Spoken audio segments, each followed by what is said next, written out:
I think it's very important how we understand different kinds of literature in the Bible. I mean, the Bible has dozens, actually, dozens of different kinds of literature. I mean, you've got the Psalms, which are great hymns of worship. You've got parables, you've got historical narratives, and then you've got the early chapters of Genesis. And so we have to ask the question, what kind of literature is that? Now, clearly it's not scientific text. Sometimes when you say that to people, they say, oh, that means you don't believe it's true. Not at all. There are many kind of texts that are completely true, but they're not scientific truths. And I suppose you could take the parables of Jesus as one example, where they're great truths, but they're told in story form. Now, the early chapters of Genesis, it's very difficult to find a kind of neat label that everyone agrees on that will label them.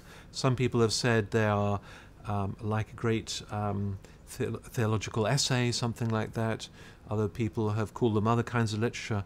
But I think what's quite clear is that they're not the typical kind of scientific narrative. And so they're telling us an account of how God brought order out of disorder. Right in Genesis 1:1, we read of how the earth was actually tohu bohu in the Hebrew. It was actually formless and empty. There was no order there. And then God speaks on the different days, and he commands that things should come into being. And he does that in an orderly kind of way. And so the days are all about how God brings order out of disorder. And there's a very tight literary narrative there built into Genesis chapter 1, which is built around the days and the way they're structured and so forth.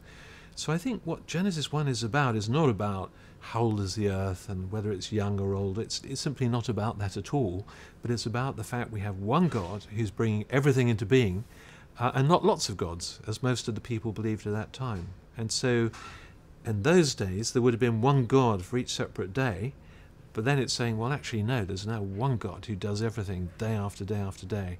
And that's really what the whole text is about.